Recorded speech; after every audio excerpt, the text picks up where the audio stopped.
ਸਨਮਾਨਯੋਗ ਗੁਰੂ ਸਵਾਰਿਓ, ਗੁਰੂ ਫਤਿਹ ਦੀ ਸਾਂਝ ਕਰੀਏ ਜੀ। ਵਾਹਿਗੁਰੂ ਜੀ ਕਾ ਖਾਲਸਾ, ਵਾਹਿਗੁਰੂ ਜੀ ਕੀ ਫਤਿਹ। ਸਿੱਖ ਮਿਸ਼ਨਰੀ ਕਾਲਜ ਵੱਲੋਂ ਚੱਲ ਰਹੀ ਰੋਜ਼ਾਨਾ SMC ਗੁਰਮਤਿ ਕਲਾਸ USA ਵਿੱਚ ਆਪ ਜੀ ਦਾ ਸਵਾਗਤ ਹੈ। ਆਪ ਸਾਰਿਆਂ ਨੂੰ ਜੀ ਆਇਆਂ। ਹਰ ਬੁੱਧਵਾਰ ਵੀਰ ਤੇਜਿੰਦਰ ਸਿੰਘ ਜੀ ਦਿੱਲੀ ਤੋਂ ਸਾਡੇ ਨਾਲ ਸ਼ਾਮਲ ਹੁੰਦੇ ਹਨ ਔਰ ਇਤਿਹਾਸ ਤੇ ਫਿਲਾਸਫੀ ਦੇ ਵਿਸ਼ੇ ਦੇ ਉੱਤੇ ਕੋਈ ਨਾ ਕੋਈ ਵਿਚਾਰ ਸਾਡੇ ਨਾਲ ਸਾਂਝੇ ਕਰਦੇ ਹਨ। ਪਿਛਲੇ ਹਫ਼ਤੇ ਜੀ ਦਰਬਾਰ ਸਾਹਿਬ ਅੰਮ੍ਰਿਤਸਰ ਜੀ ਦੇ ਇਤਿਹਾਸ ਬਾਰੇ ਆਪ ਜੀ ਨੇ ਸਾਨੂੰ ਜਾਣਕਾਰੀ ਦਿੱਤੀ ਸੀ। ਅੱਜ ਦੇ ਜੋ ਵਿਸ਼ਾ ਹੈ ਇਹ ਵੀ ਦਰਬਾਰ ਸਾਹਿਬ ਨਾਲ ਸੰਬੰਧਿਤ ਹੈ। ਸ੍ਰੀ ਦਰਬਾਰ ਸਾਹਿਬ ਜੀ ਦੇ ਦਰਸ਼ਨ ਦੀਦਾਰੇ, ਇਸ ਵਿਸ਼ੇ ਦੇ ਉੱਤੇ ਅੱਜ ਸਾਨੂੰ ਜਾਣਕਾਰੀ ਦੇਣਗੇ ਵੀਰ ਤੇਜਿੰਦਰ ਸਿੰਘ ਜੀ। मैं बेनती कर रहा वीर तੇਜਿੰਦਰ ਸਿੰਘ जी ਨੂੰ अपने अज के इस विषय की श्री दरबार साहिब ਅੰਮ੍ਰਿਤਸਰ जी के दर्शन दीदारे साडा विचार साझे करन। वीर तੇਜਿੰਦਰ ਸਿੰਘ जी, वाहिगुरू जी का खालसा, वाहिगुरू जी की फतेह।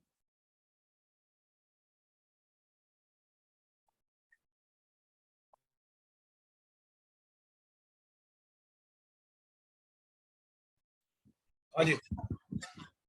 एक ओंकार सतनाम करता पुरख निरभौ निर्वैर अकाल मूरत अजूनी सैभं गुर प्रसाद। वाहिगुरु वाहिगुरु वाहिगुरु वाहिगुरु वाहिगुरु वाहिगुरु। वाहिगुरू जी का खालसा, वाहिगुरू जी की फतेह। सिख मिशनरी कालेज दी लुधियाना वालों गुरमत क्लास USA विच देश प्रदेशों तो जुड़े हुए वीर ते भैणां नूं इस क्लास विच जी आया कहंदे होया अज दा विशा जो दरबार साहब के दर्शन दीदार हैं उसनूं आरंभ करन दी आप जी पासों इजाजत मंगदा हाँ। पिछली बारी भी असी जो बेसिक इनफॉर्मेशन सी दरबार साहब के बारे वो आप जी नाल साझी कीती सी। अज कुछ स्पैसिफिक इनफॉर्मेशन जिहड़ी है वो दरबार साहब के बारे उस तो अगों आप जी नाल साझी करनी है। तो अज का आरंभ करने कि दरबार साहब नूं आम तौर के उपर सिफती का घर भी कहा जाता है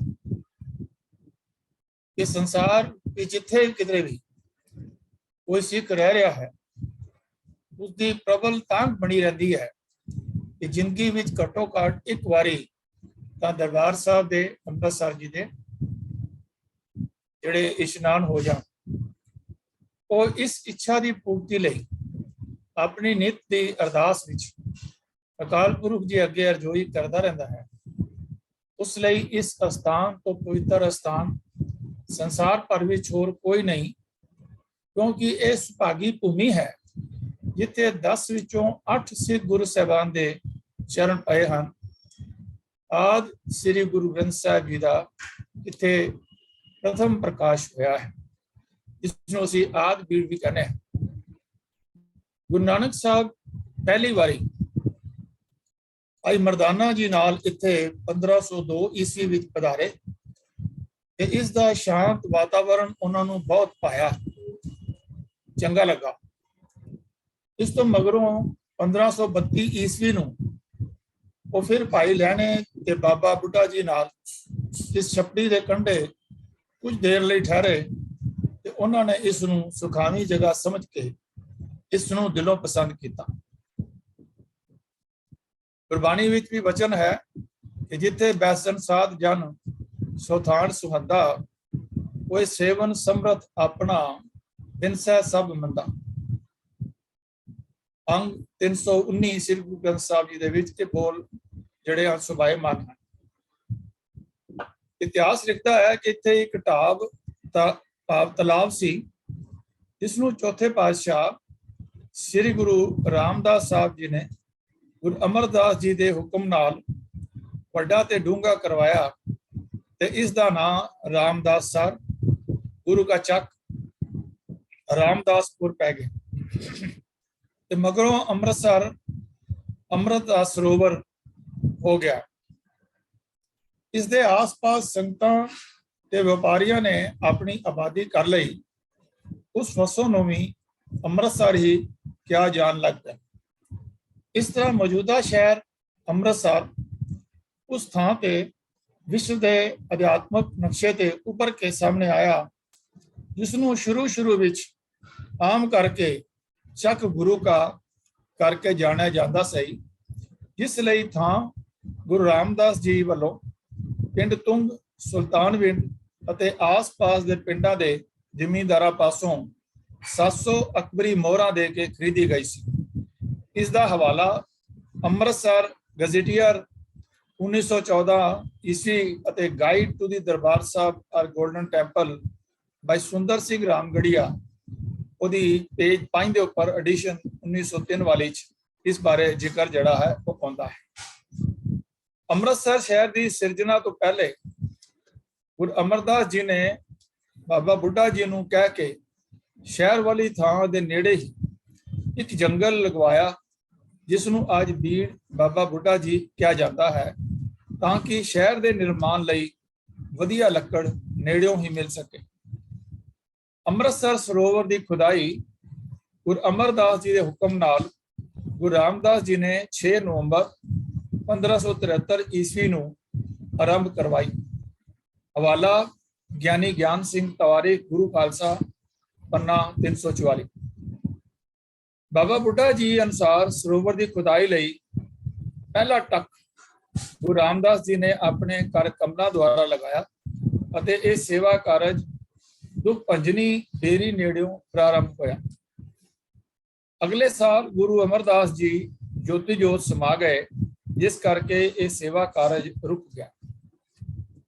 ਫਿਰ 1576 ਈਸਵੀ ਵਿੱਚ ਦੁਬਾਰਾ ਸਰੋਵਰ ਦੀ ਸੇਵਾ ਦਾ ਕਾਰਜ ਜਿਹੜਾ ਹੈ ਉਹ ਜੋਰਾਂ ਸ਼ੋਰਾਂ ਨਾਲ ਆਰੰਭ ਹੋਇਆ ਅਤੇ 13 ਸਾਲ ਵਿੱਚ ਇਸ ਦੀ ਸੰਪੰਨਤਾ ਹੋਈ। ਇਸ ਸਰੋਵਰ ਦੀ ਪਵਿੱਤਰਤਾ ਦਾ ਅਨੁਮਾਨ ਗੁਰਬਾਣੀ ਦੀ ਇਸ ਪੰਕਤੀ ਤੋਂ ਸਹਿਜੇ ਹੀ ਹੋ ਜਾਂਦਾ ਹੈ, ਸੰਤ ਸਰੋਵਰ ਨਹਾਵੈ ਸੋ ਜਨ ਪਰਮਗਤ ਪਾਵੈ।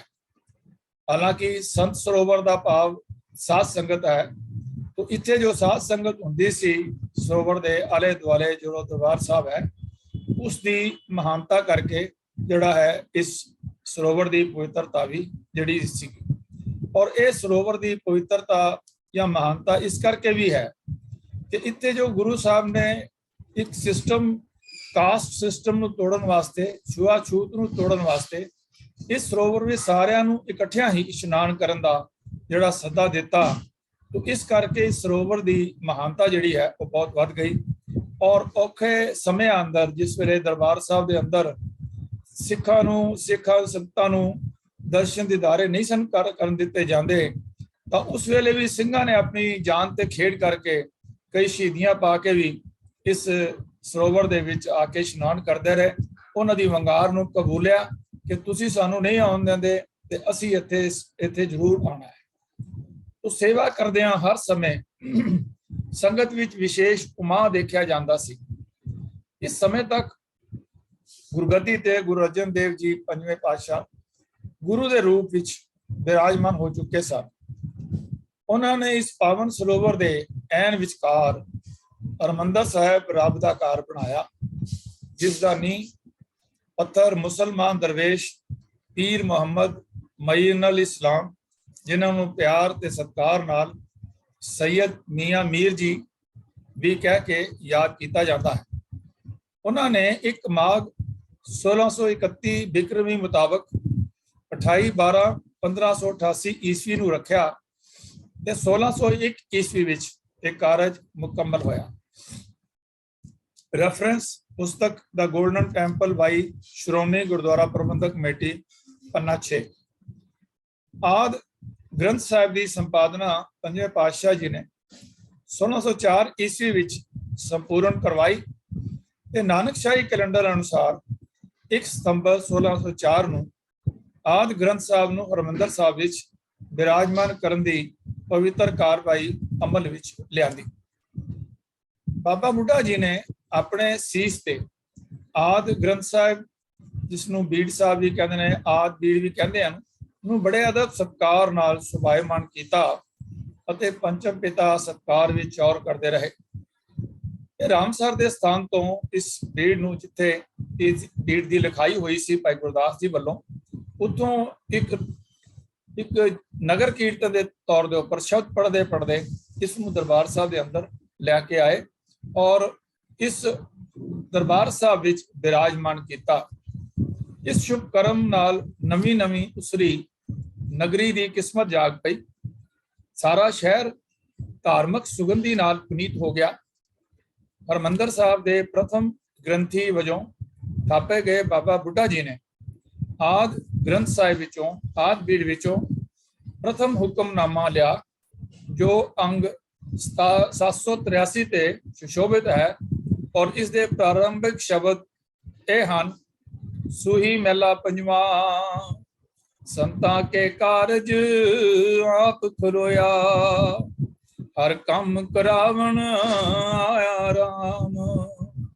ਜਿਵੇਂ ਗੁਰੂ ਸਾਹਿਬ ਦੇ ਉਪਕਾਰਾਂ ਸਦਕਾ ਸਿੱਖ ਕੌਮ ਨੂੰ ਇੱਕ ਪਵਿੱਤਰ ਸ਼ਹਿਰ, ਜਿਸ ਵਿੱਚ ਵਾਹਿਗੁਰੂ ਦਾ ਆਪਣਾ ਧਾਮ ਹੈ, ਪ੍ਰਾਪਤ ਹੋਇਆ ਅਤੇ ਇਲਾਹੀ ਬਾਣੀ ਦਾ ਆਤਮਿਕ ਸ਼ੁੱਧੀ ਪ੍ਰਦਾਨ ਕਰਤਾ ਆਦਿ ਗ੍ਰੰਥ ਸਾਹਿਬ ਵੀ ਬਖਸ਼ਿਸ਼ ਰੂਪ ਵਿੱਚ ਮਿਲਿਆ। ਇਸ ਸ਼ੋਭਨੀਕ ਅਸਥਾਨ ਦੇ ਰੂਪਮਨ ਹੋ ਜਾਣ ਨਾਲ ਦੂਰੋਂ ਨੇੜਿਓਂ ਸੰਗਤਾਂ ਦਰਸ਼ਨ ਅਤੇ ਇਸ਼ਨਾਨ ਲਈ ਆਉਣ ਲੱਗ ਪਈਆਂ। ਹਰਿਮੰਦਰ ਸਾਹਿਬ ਵਿੱਚ ਕੀਰਤਨ ਦੀ ਛਹਿਬਰ ਲੱਗਣ ਨਾਲ ਸੱਚਖੰਡੀ ਮਾਹੌਲ ਸਿਰਜ ਗਿਆ ਅਤੇ ਦਰਗਾਹ ਨਾਲ ਸਿੱਧੀ ਗੱਲਬਾਤ ਦੀ ਜੁਗਤ ਬਣ ਗਈ। ਸਾਧ ਸੰਗਤ ਵਿੱਚ ਬੈਠ ਕੇ ਹਰਿਮੰਦਰ ਸਾਹਿਬ ਵਿੱਚ ਗਾਈ ਜਾਣ ਵਾਲੀ ਬਾਣੀ ਨੇ ਹਰ ਪਾਸੇ ਨੂਰ ਬਖੇਰਨਾ ਸ਼ੁਰੂ ਕਰ ਦਿੱਤਾ ਅਤੇ ਇਸ ਦੇ ਕਣ ਕਣ ਵਿੱਚ ਇਲਾਹੀ ਨਾਦ ਗੂੰਜਣ ਲੱਗ ਪਏ। ਕਵੀ ਚਾਤਰਕ ਜੀ ਨੇ ਇਸ ਬਾਰੇ ਲਿਖਿਆ ਹੈ: ਜ਼ਰਾ ਜ਼ਰਾ ਤੇਰਾ ਨੂਰੋ ਨੂਰ ਹੈ, ਨਾਮ ਤੇਰਾ ਜਗ ਤੇ ਮਸ਼ਹੂਰ ਹੈ। ਤੋ ਇਹ ਗੱਲ ਜਿਹੜੀ ਹੈ, ਅੰਮ੍ਰਿਤਸਰ ਸਰੋਵਰ ਨਾਲ ਸੰਬੰਧਿਤ ਕੁਝ ਇਤਿਹਾਸਕ ਅਤੇ ਮਿਥਿਹਾਸਕ ਕਥਨ ਹਵਾਲੇ ਵਜੋਂ ਅਜਿਹੇ ਹੀ ਪੇਸ਼ ਹੁੰਦੇ ਹਨ, ਜਿਨ੍ਹਾਂ ਦਾ ਜ਼ਿਕਰ ਵੱਖ-ਵੱਖ ਲੇਖਕਾਂ ਨੇ ਆਪਣੀਆਂ ਲਿਖਤਾਂ ਵਿੱਚ ਕੀਤਾ ਹੈ।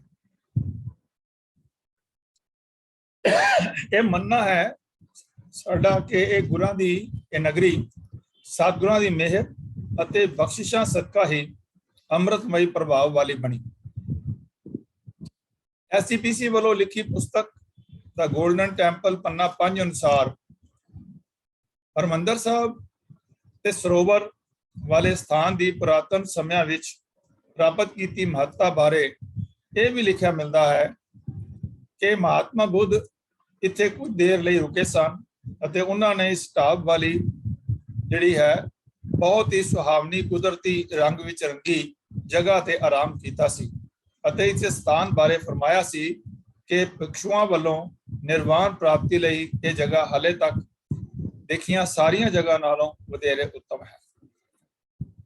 ਇਹਨਾਂ ਗੱਲਾਂ ਤੋਂ ਵੇਖਦਿਆਂ ਹੋਇਆ ਅਸੀਂ ਥੋੜਾ ਜਿਹਾ ਅੱਗੇ ਵਧਨੇ ਆ ਕਿ ਥਾਂ ਸਮੇਂ ਇਸ ਜਗ੍ਹਾ ਦੇ ਉੱਪਰ ਜਿਹੜੇ ਹਨ ਆਏ ਹਨ ਔਰ ਉਹਨਾਂ ਨੇ ਆਪਣੇ ਵਿਚਾਰ ਵੀ ਜਿਹੜੇ ਹਨ ਉਹ ਦਿੱਤੇ ਹਨ। ਹੁਣ ਅਸੀਂ ਦੇਖਦੇ ਹਾਂ ਕਿ ਪਿਛਲੀ ਵਾਰੀ ਜਦੋਂ ਲੈਕਚਰ ਹੋਇਆ ਸੀ ਦਰਬਾਰ ਸਾਹਿਬ ਬਾਰੇ, ਉਹਦੇ ਵਿੱਚ ਨੀਂਹ ਰੱਖਣ ਦੇ ਬਾਰੇ ਕੁਐਸਚਨ ਹੋਇਆ ਸੀ। ਤਾਂ ਆਓ ਉਸ ਦੇ ਬਾਰੇ ਵੀ ਥੋੜਾ ਜਿਹਾ ਵਿਚਾਰ ਕਰ ਲਈਏ। ਰੱਬ ਦੇ ਘਰ ਸ੍ਰੀ ਹਰਿਮੰਦਰ ਸਾਹਿਬ ਦੀ ਨੀਂਹ ਜਿਵੇਂ ਕਿ ਸਿੱਖ ਸੰਸਾਰ ਵਿੱਚ ਪ੍ਰਚਲਿਤ ਹੈ, ਇੱਕ ਸੂਫੀ ਦਰਵੇਸ਼ ਮੀਆਂ ਮੀਰ ਜੀ ਨੇ ਰੱਖੀ, ਜਿਨ੍ਹਾਂ ਦੇ ਦਿਲ ਵਿੱਚ ਗੁਰੂ ਅਰਜਨ ਦੇਵ ਜੀ ਬਾਰੇ ਵੱਡਾ ਸਤਿਕਾਰ ਸੀ ਅਤੇ ਇਹ ਦੋਨੋਂ ਮਹਾਪੁਰਸ਼ ਅਧਿਆਤਮਕ ਸਾਂਝ ਕਾਰਨ ਇੱਕ ਦੂਜੇ ਦੇ ਬਹੁਤ ਨੇੜੇ ਸਨ, ਪਰਮ ਮਿੱਤਰ ਸਨ। ਮੀਆਂ ਮੀਰ ਜੀ ਦੀ ਗੱਦੀ ਦੇ ਮੌਜੂਦਾ ਗੱਦੀ ਨਸ਼ੀਨ ਜਨਾਬ ਸੈਯਦ ਚੰਨ ਪੀਰ ਕਾਦਰੀ ਅਨੁਸਾਰ ਇਹ ਦੋਸਤੀ ਦਾ ਰਿਸ਼ਤਾ ਚੌਥੇ ਪਾਤਸ਼ਾਹ ਗੁਰੂ ਰਾਮਦਾਸ ਜੀ ਤੋਂ ਪ੍ਰਾਰੰਭ ਹੋਇਆ, ਕਿਉਂਕਿ ਜਦੋਂ ਮੀਆਂ ਮੀਰ ਜੀ ਲਾਹੌਰ ਵਿਖੇ ਅਨਾਰਕਲੀ ਮੁਹੱਲੇ ਕੋਲ ਆ ਕੇ ਆਬਾਦ ਹੋਏ ਤਾਂ ਗੁਰੂ ਰਾਮਦਾਸ ਜੀ ਨੂੰ ਜਿੱਥੇ ਕਿਧਰੇ ਵੀ ਮਿਲਦੇ ਤਾਂ ਉਹਨਾਂ ਨਾਲ ਰੱਬੀ ਨੂਰ ਦੀਆਂ ਰਮਦਾਂ ਸਾਂਝੀਆਂ ਕਰਦੇ ਸਨ।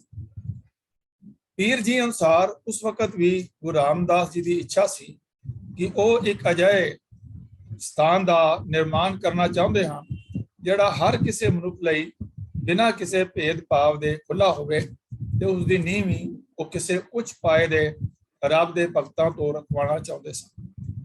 ਇਸ ਲਈ ਜਦੋਂ ਗੁਰੂ ਅਰਜਨ ਦੇਵ ਜੀ ਮਹਾਰਾਜ ਨੇ 1589 ਈਸਵੀ ਨੂੰ ਹਰਿਮੰਦਰ ਸਾਹਿਬ ਦੀ ਉਸਾਰੀ ਕਰਨ ਦੀ ਵਿਉਂਤ ਤੇ ਅਮਲ ਕਰਨਾ ਚਾਹਿਆ ਤਾਂ ਉਸ ਦੀ ਨੀਂਹ ਰੱਖਣ ਦੀ ਲਈ ਉਹਨਾਂ ਨੇ ਹਜ਼ਰਤ ਮੀਆਂ ਮੀਰ ਜੀ ਦੀ ਹੀ ਚੋਣ ਕੀਤੀ। 101 ਸਿੱਖਾਂ ਨੂੰ ਬੜੇ ਚਾਅ ਨਾਲ ਲਾਹੌਰ ਵਿਖੇ ਮੀਆਂ ਮੀਰ ਜੀ ਨੂੰ ਸਤਿਕਾਰ ਨਾਲ ਅੰਮ੍ਰਿਤਸਰ ਲਿਆਉਣ ਲਈ ਭੇਜਿਆ ਗਿਆ, ਜਿਨ੍ਹਾਂ ਨੇ ਪੀਰ ਜੀ ਨੂੰ ਇੱਕ ਪਾਲਕੀ ਵਿੱਚ ਬਿਰਾਜਮਾਨ ਕਰਕੇ ਲਾਹੌਰ ਤੋਂ ਅੰਮ੍ਰਿਤਸਰ ਤੱਕ ਆਪਣੇ ਮੋਢੇ ਦੇ ਕੇ ਲਿਆਂਦਾ। ਗੁਰੂ ਜੀ ਨੇ ਆਪਣੇ ਸਿੱਖਾਂ ਦੇ ਇਸ ਸਤਿਕਾਰੀਕਰਨ ਤੋਂ ਬਹੁਤ ਖੁਸ਼ ਹੋਏ। ਨੀਂਹ ਰੱਖਣ ਦਾ ਕਾਰਜ ਬੜੇ ਹੀ ਜਿਹੜੇ ਸਤਿਕਾਰ ਤੇ ਮਲਾਰੀ ਢੰਗ ਦੇ ਨਾਲ ਨੇਪਰੇ ਚੜਿਆ ਅਤੇ ਇਵੇਂ ਰੱਬ ਦੇ ਘਰ ਦੀ ਨੀਂਹ ਰੱਖਣ ਦੇ ਕਰਮ ਨਾਲ ਦੋ ਧਰਮਾਂ ਦਾ ਇੱਕ ਅਦੁੱਤੀ ਮੇਲ ਹੋਇਆ, ਸਦਭਾਵਨਾ ਬਣੀ ਤੇ ਰੱਬ ਦੀ ਦਾਤ ਜਾਤ ਨੂੰ ਪਿਆਰ ਕਰਨ ਵਾਲੇ ਇਨਸਾਨ ਇੱਕ ਦੂਜੇ ਦੇ ਹੋਰ ਨੇੜੇ ਹੋ ਗਏ। ਵਕਤ ਦੇ ਹਾਲਾਤਾਂ ਮੁਤਾਬਕ ਇਹ ਇੱਕ ਲਸਾਨੀ ਸੋਚ ਸੀ ਜਿਸ ਦਾ ਆਪਸੀ ਪਿਆਰ ਅਤੇ ਪਰਸਪਰ ਸਨੇਹ ਵਿਕਸਿਤ ਹੋਣ ਦੇ ਪਿੜ ਮੁਕਲੇ ਹੋਏ। ਇਸ ਦੇ ਬਾਰੇ ਨੀਂਹ ਰੱਖਣ ਦੀ ਅਰਦਾਸ ਬਾਬਾ ਬੁੱਢਾ ਜੀ ਨੇ ਕੀਤੀ। ਭਾਈ ਸੰਤੋਖ ਸਿੰਘ ਤੇ ਕਾਹਨ ਸਿੰਘ ਨਾਭਾ ਜੀ ਅਨੁਸਾਰ ਨੀਂਹ ਗੁਰੂ ਅਰਜਨ ਦੇਵ ਜੀ ਨੇ ਖੁਦ ਰੱਖੀ, ਪਰ Giani Gian Singh, professor Ganda Singh, professor Sahib Singh, Piara Singh Padam, Punjab notes and queries ਅਤੇ ਬੂਟੇ ਸ਼ਾਹ ਤਾਰੀਖ ਪੰਜਾਬ ਪੰਨਾ 139 ਅਨੁਸਾਰ ਇਹ ਨੀਂਹ ਸਾਈਂ ਮੀਆਂ ਮੀਰ ਜੀ ਨੇ ਰੱਖੀ, ਗੁਰੂ ਅਰਜਨ ਦੇਵ ਜੀ ਨੇ ਨਹੀਂ ਰੱਖੀ। ਇੱਥੇ ਇੱਕ ਕਵੀ ਨੇ ਵੀ ਆਪਣੇ ਲਫ਼ਜ਼ ਦੱਸੇ ਹਨ। हरमंदर की नींव की ईंट दे रही है गवाही कि अहले मजहब में कभी दोस्ती मुस्कुराई थी। ये गुरु अर्जन देव महाराज जी का और साईं मियाँ मीर की जो मुलाकात सी उस दे बारे ये विचार रखे हैं। आखिर एक दिन वो भी आया जब गुरु अर्जन देव जी सच्चे पातशाह नूं मुगल सम्राट जहांगीर दे कट्टड़पुने कारण ततियां तवियां ते बैठना पिया। ये घिनौना ते निर्दयी जुल्म वेख के मियाँ मीर जी की रूह कंब उठी। उसके जहांगीर अनुसार जहांगीर मियाँ मीर जी का बेहद सत्कार करता सी अते उन्हां नूं अति उच्ची आत्मक हस्ती का मालक समझदा सी। पर गुरु साहब नाल कीती इस कानूनी कार्रवाई कारण मियाँ मीर जी ने गुरु साहब अगे लाहौर ते दिल्ली की इट नाल इट खड़का देने की भी पेशकश की, पर गुरु अर्जन देव जी महाराज ने उन्होंने शांत रहने लई बेनती करके फरमाया कि वो अकाल पुरख दे भाणे विच बहुत प्रसन्न हैं, इसलिए कृपा करके इस विच खलल न पाया जाए। ये ठीक है कि हजरत मियाँ मीर जी के सामने उन्होंने परम सत्कारत इलाही जहूर दे स्वामी विशिष्ट मित्र जिहड़े सन वो रब्बी नूर नूं अजीम शहीदी का जाम जिहड़ा है पीता, पर यह जो हरमंदर साहब की नींह रखन दे नाल ना धार्मिक अकीदियां विच प्यार ते विश्वास की भी नींह रखी गई सी, उस ते एक सुंदर महल की उसारी बद सतूर चलती रही। जब गुरु अर्जन देव जी की शहीदी उपरंत छेवें पातशाह मीरी पीर दियां दो किरपाना सजा के गुरगद्दी दे बिराजे तां मियाँ मीर जी ने अपना सत्कार भेजा। छेवें पातशाह मगरों गुरु साहब पीर जी नूं मिलण लई लाहौर गए तां पीर जी ने उन्हां दे सत्कार विच अगे हो के उन्हां नूं घोड़े तो आप उतारिया अते दोनां हत्थां दीयां तलियां उत्ते सतगुरां दे चरनां नूं सुभाएमान कीता ते उस तो मगरों ही सतगुरां दे चरण धरती नाल स्पर्श कर सके। उस समय गुरु साहब की उम्र 12-13 साल की सी ते पीर जी अपनी बजुर्गी विच सन। इस सत्कार ने दोनों अकीदियां नूं होर नेड़ता बख्शी ते इवें मनुखी मनां नूं अध्यात्मक चानन प्रदान करन हेतु हरमंदर दी नींह होर मजबूत होई ਪਿਆਰ ਵਿਕਸਿਤ ਹੋਇਆ ਤੇ ਦੋਸਤੀ ਜਿਹੜੀ ਹੈ ਉਹ ਪਰਪੱਕ ਹੁੰਦੀ ਗਈ। ਇਸ ਆਪਸੀ ਪਿਆਰ ਤੇ ਸਤਿਕਾਰ ਦੀ ਸਨੇਹ ਦੀ ਗੱਲ ਉਸ ਸਮੇਂ ਸਿਖਰਾਂ ਨੂੰ ਛੂਹ ਗਈ ਜਦੋਂ ਮੁਗਲ ਬਾਦਸ਼ਾਹ ਜਹਾਂਗੀਰ ਦੀ ਕੈਦ ਵਿੱਚ ਗੁਰੂ ਹਰਗੋਬਿੰਦ ਸਾਹਿਬ ਨੂੰ ਰਿਹਾ ਕਰਵਾਉਣ ਲਈ ਮੀਆਂ ਮੀਰ ਜੀ ਨੂੰ ਖੁਦ ਚੱਲ ਕੇ ਜਹਾਂਗੀਰ ਦੇ ਦਰਬਾਰ ਵਿੱਚ ਜਾਣਾ ਪਿਆ ਤੇ ਉਸ ਨੂੰ ਖਰੀਆਂ ਸੁਣਾਈਆਂ। ਇਵੇਂ ਜਹਾਂਗੀਰ ਨੂੰ ਬੜੀ ਨਮੋਸ਼ੀ ਦਾ ਸਾਹਮਣਾ ਕਰਨਾ ਪਿਆ। ਗੁਰੂ ਜੀ ਦੀ ਸ਼ਾਨ ਨਾਲ, ਗੁਰੂ ਜੀ ਸ਼ਾਨੋ ਸ਼ੌਕਤ ਨਾਲ ਰਿਹਾ ਹੋਏ ਗਵਾਲੀਅਰ ਦੇ ਕਿਲੇ ਵਿੱਚੋਂ ਬੰਦੀ ਦੇ ਤੌਰ ਤੇ ਕੈਦ ਕੀਤੇ ਗਏ ਹੋਰ 52 ਭਾਰਤੀ ਰਾਜਿਆਂ ਨੂੰ ਵੀ ਰਿਹਾ ਕਰਵਾ ਲਿਆ ਹੈ ਅਤੇ ਗਵਾਲੀਅਰ ਤੋਂ ਅੰਮ੍ਰਿਤਸਰ ਪਹੁੰਚੇ ਤੇ ਹਰਿਮੰਦਰ ਸਾਹਿਬ ਜਿਹੜਾ ਹੈ ਔਰ ਉੱਥੇ ਸਾਰੇ ਖੁਸ਼ੀਆਂ ਦੇ ਨਾਲ ਜਿਹੜੇ ਹਨ ਉਹ ਭਰੇ ਅਵਸਰ ਤੇ ਦੀਪਮਾਲਾ ਨਾਲ ਨੂਰੋ ਨੂਰ ਕਰ ਦਿੱਤਾ ਗਿਆ। ਇਹ ਕਰਮ ਹਰਿਮੰਦਰ ਸਾਹਿਬ ਦੀ ਇਸ ਕਰਮ ਦੇ ਨਾਲ ਹਰਿਮੰਦਰ ਸਾਹਿਬ ਦੀ ਨੀਂਹ ਹੋਰ ਪੱਕੀ ਹੋਈ, ਆਪਸੀ ਸਨੇਹ ਮਜ਼ਬੂਤ ਹੋਇਆ, ਦੂਰ ਨੇੜੇ ਤੱਕ ਆਤਮਕ ਨੂਰ ਪ੍ਰਕਾਸ਼ਮਾਨ ਹੋਣ ਲੱਗਾ। ਸ਼ਾਲਾ ਪਿਆਰ ਤੇ ਮਾਨਵੀ ਬਿਹਤਰੀ ਨੂੰ ਮੁੱਖ ਰੱਖ ਕੇ ਗੁਰੂ ਅਰਜਨ ਦੇਵ ਜੀ ਅਤੇ ਸੈਯਦ ਮੀਆਂ ਮੀਰ ਜੀ ਦੀ ਆਪਸੀ ਨਿਕਟਤਾ ਦਾ ਲਖਾਇਕ ਇਹ ਹਰਿਮੰਦਰ ਮਨੁੱਖ ਮਾਤਰ ਲਈ ਖੁਸ਼ੀਆਂ, ਖੇੜਿਆਂ ਅਤੇ ਅਧਿਆਤਮਕ ਰੂਹਾਨੀ ਉਚਾਈਆਂ ਪ੍ਰਦਾਨ ਕਰਨ ਲਈ ਸਦਾ ਤਤਪਰ ਰਹੇ ਅਤੇ ਇੱਥੋਂ ਉਤਪੰਨ ਹੁੰਦੀ ਹਰ ਧੁਨੀ, ਹਰ ਤਰੰਗ ਸਰਬੱਤ ਦੇ ਭਲੇ ਤੇ ਸਰਬ ਸਾਂਝੇ ਪ੍ਰੋਗਰਾਮ ਨੂੰ ਹੋਰ ਬਲ ਪ੍ਰਦਾਨ ਕਰੇ। ਇਹ ਵਿਸ਼ਵਾਸ ਹੈ ਸਾਡਾ ਕਿ ਅਰਦਾਸ ਵੀ ਹੈ ਕਿ ਇਹ ਪਿਆਰੇ ਤੇ ਵਰਦਾਨਾਂ ਨਾਲ ਸਜਿਆ ਸੰਵਾਰਿਆ ਅਤੇ ਪਰਿਪੂਰਨ ਕੀਤਾ ਹੋਇਆ ਅਸਥਾਨ ਦਰਬਾਰ ਸਾਹਿਬ ਵਿਸ਼ਵ ਭਾਈਚਾਰੇ ਵਿੱਚ ਦੋਸਤੀਆਂ ਉਜਾਗਰ ਕਰਦਾ ਰਹੇ, ਨਫ਼ਰਤਾਂ ਮਿਟਾਉਂਦਾ ਰਹੇ ਅਤੇ ਮਾਨਵਤਾ ਨੂੰ ਇੱਕ ਪਿਤਾ ਏਕਸ ਕੇ ਹਮਬਾਰਕ ਦੀ ਖੂਬਸੂਰਤ ਭਾਵਨਾ ਨਾਲ ਸ਼ਕਤੀ ਪ੍ਰਦਾਨ ਕਰਦਾ ਰਹੇ ਅਤੇ ਇਸ ਲਿਹਾਜ਼ ਨਾਲ ਸਮੁੱਚੀ ਮਾਨਵਤਾ ਲਈ ਚਾਨਣ ਮੁਨਾਰੇ ਦਾ ਰੋਲ ਅਦਾ ਕਰੇ ਤਾਂ ਕਿ ਵਿਸ਼ਵ ਭਰ ਦੇ ਸ਼ਾਂਤੀ ਪ੍ਰੇਮੀ ਮਨੁੱਖ ਇੱਥੋਂ ਹੋਰ ਸ਼ਕਤੀ ਪ੍ਰਾਪਤ ਕਰਕੇ ਮਾਨਵਤਾ ਦੀ ਨਿਸ਼ਕਾਮ ਸੇਵਾ ਵਿੱਚ ਤਤਪਰ ਰਹੇ। ਦਰਬਾਰ ਸਾਹਿਬ ਅਤੇ ਪਵਿੱਤਰ ਸਰੋਵਰ ਸਿੱਖਾਂ ਦੀਆਂ ਨੀਹਾਂ ਨੂੰ ਸਦੀਵ ਪਰਪੱਕਤਾ ਬਖਸ਼ਦੇ ਹੋਏ ਮਾਨਵੀ ਸਮਾਜ ਲਈ ਸਦਭਾਵਨਾ ਤੇ ਸੁਹਿਰਦਤਾ ਦਾ ਮਾਹੌਲ ਹੋਰ ਰਮਣੀਕ ਤੇ ਵਿਕਸਿਤ ਕਰਦੇ ਰਹੇ।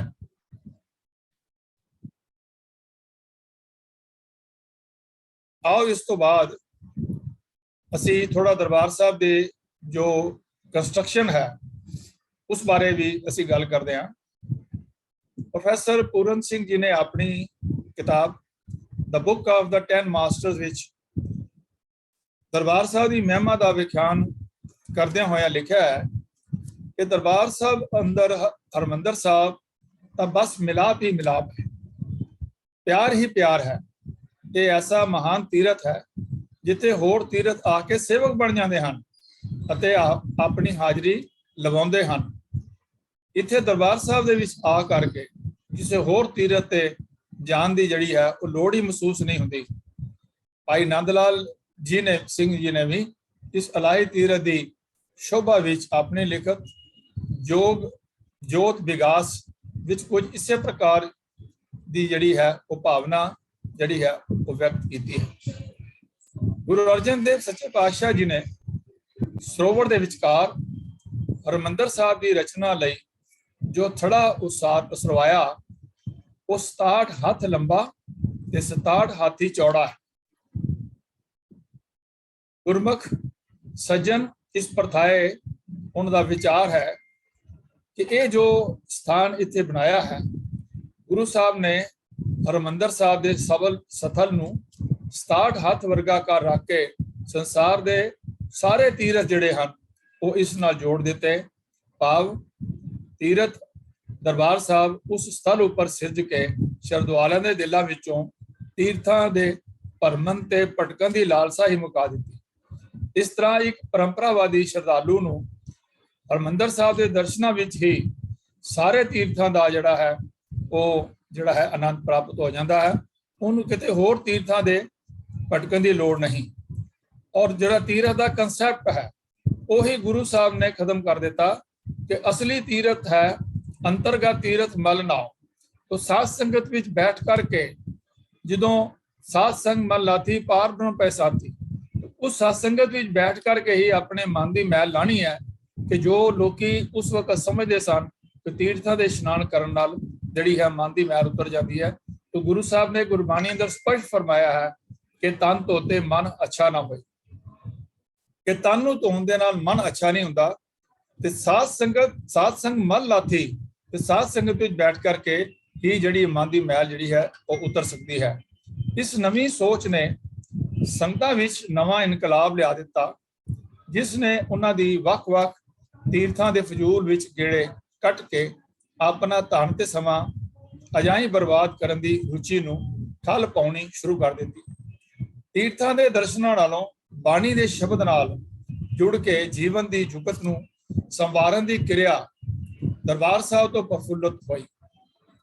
श्रद्धालुओं नूं इह गल समझण आउण लग पई कि दरबार साहब विच गाई जांदी अकाल उस्तत रूपी गुरबाणी विच दित्ते पैगामां नूं जिंदगी दा आधार बनाउण नाल मनुख दा इह जन्म भी सफला हुंदा है ते अगला भी संवरदा है। केवल तीर्थां दे इशनान नाल गल बिल्कुल ही नहीं बनदी ते कर्म कांड फजूल हां। दर्शनी ड्योढ़ी तो हरमंदर साहब तक प्रवेश करन तक ਜਿਹੜੇ ਹਨ ਉਹ 84 ਕਦਮ ਜਿਹੜੇ ਹਨ ਉਹ ਬਣਾਏ ਹਨ। ਇੱਥੇ ਤੱਕ ਵੀ ਇਸ ਗੱਲ ਦਾ ਲਖਾਇਕ ਹੈ ਜੋ ਕਿਹਾ ਜਾਂਦਾ ਹੈ ਕਿ ਇੱਥੋਂ ਜੋ ਉਸ ਪੁਲ ਦੇ ਉੱਪਰ 84 ਕਦਮ ਪੁੱਟ ਕੇ ਜਾਂਦਾ ਹੈ ਉਸ ਦਾ 84 ਦਾ ਗੇੜ ਖਤਮ ਹੋ ਜਾਂਦਾ ਹੈ।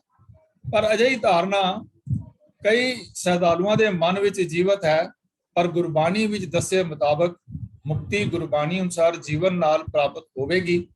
ਅਜਿਹੇ ਕਦਮ ਚੱਲਣ ਨਾਲ ਜਾਂ ਕਿਸੇ ਬੌਲੀ ਵਿੱਚ ਹਰ ਪੌੜੀ ਤੇ ਬਹਿ ਕੇ ਪਾਠ ਕਰਨ ਨਾਲ ਜਾਂ ਇਸ਼ਨਾਨ ਕਰਨ ਨਾਲ ਨਹੀਂ ਹੋਣੀ, ਜਾਂ ਕਿਸੇ ਮੋਰੀ ਦੇ ਵਿੱਚੋਂ ਗੁਰਦੁਆਰੇ ਵਿੱਚੋਂ ਨਿਕਲ ਕੇ ਇਹ ਸਮਝਣਾ ਕਿ ਮੁਕਤੀ ਹੋ ਗਈ ਹੈ, ਇਹ ਜਿਹੜੀ ਹੈ ਇਹ ਗਲਤ ਭਾਵਨਾ ਹੈ।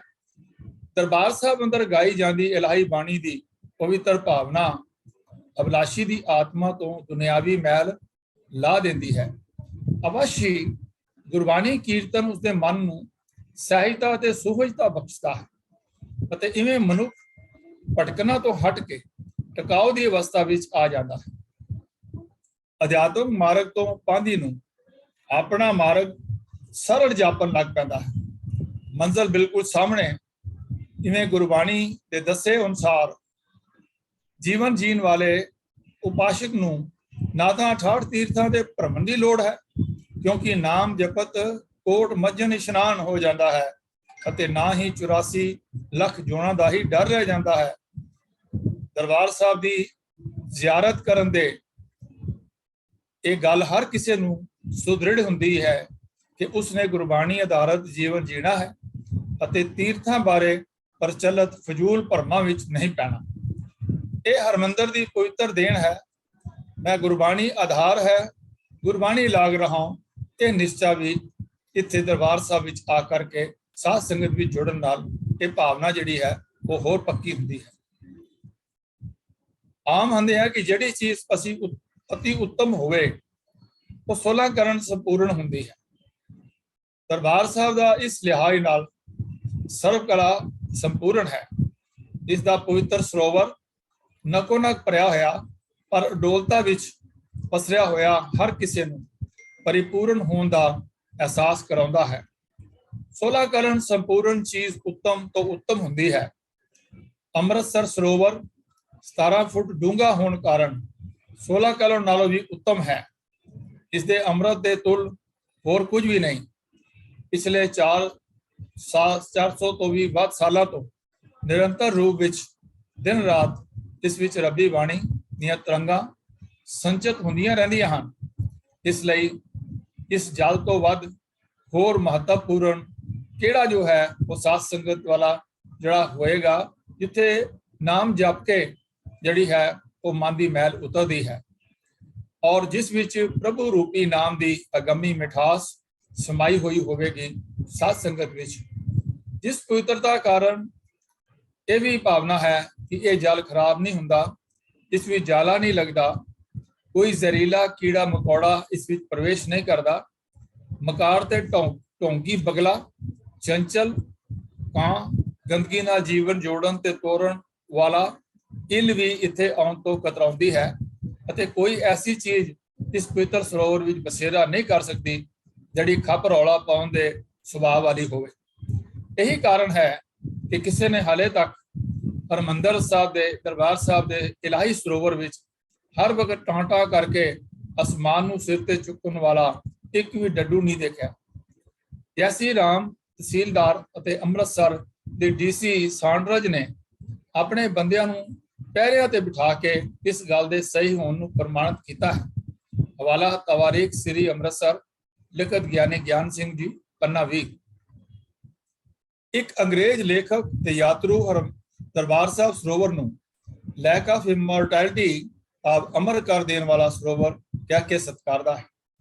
ਜਿਸ ਦੇ ਜਲ ਵਿੱਚ ਇਸ਼ਨਾਨ ਕਰਕੇ ਮਨੁੱਖ ਅਮਰ ਹੋ ਜਾਂਦਾ ਹੈ, ਉਸਦੇ ਮਨ ਤੇ ਤਨ ਦੀ ਮੈਲ ਉਤਰ ਜਾਂਦੀ ਹੈ ਤੇ ਉਹ ਨਿਰਛਲ ਨਿਰਵੈਰ ਹੋ ਨਿਬੜਦਾ ਹੈ। ਇਹ ਇੱਕ ਕਿਸੇ ਅੰਗਰੇਜ਼ ਦੇ ਲਿਖਤ ਹੈ, ਲੇਕਿਨ ਜਿਵੇਂ ਅਸੀਂ ਗੁਰਬਾਣੀ ਵਿੱਚ ਹੁਣੇ ਵਿਚਾਰ ਕੀਤੀ ਹੈ ਕਿ ਇਸ ਦਾ ਭਾਵ ਇਹ ਹੈ ਸਰੋਵਰ ਦਾ ਕਿ ਇੱਥੇ ਕੋਈ ਵੀ ਜਾਤ ਦਾ ਬੰਦਾ, ਖੱਤਰੀ, ਬ੍ਰਾਹਮਣ, ਸ਼ੂਦ, ਵੈਸ਼, ਈਸਾਈ, ਮੁਹੰਮਦਨ, ਹੋਰ ਜਿਊਜ਼, ਕਿਸੇ ਵੀ ਧਰਮ ਦਾ, ਕਿਸੇ ਵੀ ਉਮਰ ਦਾ, ਕਿਸੇ ਵੀ ਰੇਸ ਦਾ ਬੰਦਾ ਇਸ ਸਰੋਵਰ ਦੇ ਵਿੱਚ ਆ ਕਰਕੇ ਜਿਹੜਾ ਹੈ ਇਸ਼ਨਾਨ ਕਰ ਸਕਦਾ ਹੈ। ਔਰ ਇਹਦਾ ਸਰੋਵਰ ਦਾ ਬਣਾਉਣ ਦਾ ਮਕਸਦ ਵੀ ਗੁਰੂ ਸਾਹਿਬ ਦਾ ਇਹ ਸੀਗਾ ਕਿ ਇੱਥੇ ਸਾਰੀ ਮਨੁੱਖਤਾ ਇਕੱਠੀ ਹੋ ਸਕੇ। ਹੁਣ ਜੀ ਦੇਖੋ, ਜਿਹੜੇ ਮਹਾਰਾਸ਼ਟਰ ਦੇ ਇਵਨ ਜਿਹੜਾ ਇੰਡੀਅਨ ਕਨਸਟੀਟਿਊਸ਼ਨ ਬਣਾਇਆ ਸੀ ਜਿਨ੍ਹਾਂ ਨੇ, ਉਹਨਾਂ ਨੇ ਵੀ ਇਹ ਗੱਲ ਲਿਖੀ ਕਿ ਮਹਾਰਾਸ਼ਟਰ ਦੇ ਕੁਝ ਪਿੰਡਾਂ 'ਚ ਹਾਲੀ ਵੀ ਐਸੀ ਗੱਲ ਹੈ ਕਿ ਅੰਬੇਡਕਰ ਜੀ ਨੇ ਕਿ ਉੱਥੇ ਕੋਈ ਵੀ ਇੱਕ ਜਿਹੜੇ ਖੂਹ ਹਨ ਉਹ ਉੱਚ ਜਾਤੀ ਦੇ ਅਲੱਗ ਹਨ ਔਰ ਨੀਵੀਂ ਜਾਤੀਆਂ ਦੇ ਅਲੱਗ ਹਨ। ਉੱਚ ਜਾਤੀ ਵਾਲੇ ਖੂਹ ਦੇ ਕੋਲ ਕੋਈ ਨੀਵੀਂ ਜਾਤੀ ਵਾਲਾ ਪਹੁੰਚ ਨਹੀਂ ਸਕਦਾ, ਜੇ ਕੋਈ ਪਹੁੰਚੇ ਤੇ ਉਸ ਦੀ ਤਾੜਨਾ ਕੀਤੀ ਜਾਂਦੀ ਸੀ। ਤੋ ਇਹ ਸਾਨੂੰ ਸਮਝ ਆ ਜਾਂਦੀ ਹੈ ਕਿ ਜਿਹੜੀ ਅਸਲੀ ਮੈਲ ਹੈ ਉਹ ਸਾਧ ਸੰਗਤ ਵਿੱਚ ਉਤਰਨੀ ਹੈ, ਲੇਕਿਨ ਇਸ ਦਾ ਜੋ ਪਰਪਸ ਸਰੋਵਰ ਦਾ ਹੈ ਉਹ ਜਿਹੜੇ ਹੈ ਉਹ ਇਹੀ ਹੈ ਕਿ ਅਸੀਂ ਇੱਕ ਦੂਜੇ ਦੇ ਨੇੜੇ ਹੋਈਏ ਤੇ ਇੱਕ ਦੂਜੇ ਨੂੰ ਜਿਹੜੀ ਹੈ ਉਹ ਛੂਆ-ਛੂਤ ਅਸੀਂ ਨਾ ਕਰੀਏ। ਅੰਕੜਾ ਗਿਆਨੀ ਨੂੰ ਰੱਬੀ ਪ੍ਰਦਾਨ ਅਰਥ ਪ੍ਰਦਾਨ ਕਰਨ ਵਾਲੇ ਸੱਜਣ ਕਹਿੰਦੇ ਹਨ ਕਿ ਹਰਿਮੰਦਰ ਸਾਹਿਬ ਦੇ ਪ੍ਰਵੇਸ਼ ਦੁਆਰ ਉੱਤੇ 7 ਗੁੰਮਟੀਆਂ ਅਭਿਲਾਸ਼ੀ ਨੂੰ ਸੱਤ ਦਾ ਸੰਦੇਸ਼ ਦਿੰਦੀਆਂ ਹਨ ਕਿ ਪ੍ਰਮਾਤਮਾ ਹਮੇਸ਼ਾ ਸੱਤ ਹੈ, ਸੱਚਾ ਹੈ। ਹਰ ਕੀ ਪੌੜੀ ਵਾਲੇ ਪਾਸੇ ਇਹਨਾਂ ਦੀ ਗਿਣਤੀ 13 ਹੈ, ਜਿਸ ਦਾ ਭਾਵ ਇਹ ਹੈ ਕਿ ਇੱਥੇ ਆ ਕੇ ਪ੍ਰਮਾਤਮਾ ਤੇਰਾ ਨਾਂ ਲੈਣਾ ਹੀ ਸੋਭਦਾ ਹੈ। ਸਭ ਪ੍ਰਤਾਪ ਹੀ ਤੇਰਾ ਹੈ। ਦੂਜੀਆਂ 2 ਦੀਵਾਰਾਂ ਤੇ ਗੁੰਮਟੀਆਂ 21 ਹਨ, ਭਾਵ ਇਹ ਕਿ ਰੱਬ ਇੱਕ ਹੀ ਹੈ। ਇਸ ਤਰ੍ਹਾਂ ਦੀ ਸੋਚਣੀ ਆਪਣੇ ਆਪ ਵਿੱਚ ਇੱਕ ਨਵੀਂ ਸੋਚ ਹੈ। ਇਹ ਸੋਚ ਜਿਹੜੀ ਹੈ ਉਹ ਜਿਹੜੀ ਹੈ ਕਿਸੇ ਨੇ ਆਪਣੇ ਮਨ ਵਿੱਚੋਂ ਬਣਾਈਆਂ ਹਨ ਗੱਲਾਂ, ਲੇਕਿਨ ਅਸਲ ਤਾਂ ਹੈ ਕਿ ਇੱਥੇ ਗੁਰੂ ਗ੍ਰੰਥ ਸਾਹਿਬ ਦਾ ਪ੍ਰਕਾਸ਼ ਹੈ, ਇੱਥੇ ਕੀਰਤਨ ਹੁੰਦਾ ਹੈ ਔਰ ਕੀਰਤਨ ਦੇ ਨਾਲ ਇੱਥੇ ਜੋ ਵਾਤਾਵਰਨ ਹੈ ਉਹ ਬਹੁਤ ਹੀ ਨੂਰ ਭਰਿਆ ਹੋ ਜਾਂਦਾ ਹੈ, ਜਿੱਥੇ ਬੈਠ ਕੇ ਸੰਗਤਾਂ ਦਾ ਮਨ ਸਹਿਜੇ ਹੀ ਜਿਹੜਾ ਹੈ ਪ੍ਰਭੂ ਦੇ ਸਿਮਰਨ ਵਿੱਚ ਜੁੜ ਜਾਂਦਾ ਹੈ। ਡੂੰਘਾ ਤੇ ਖੁੱਲਾ ਹੋਣ ਕਾਰਨ ਮਨੁੱਖੀ ਹੱਥਾਂ ਵਿੱਚ ਵੱਲੋਂ ਬਣਾਏ ਜਾਣ ਦੇ ਬਾਵਜੂਦ ਵੀ ਇਸ ਸਰੋਵਰ ਵਿੱਚ ਕੁਦਰਤੀਪਨ ਦਾ ਪੂਰਾ ਝਲਕਾਰਾ ਮਿਲਦਾ ਹੈ।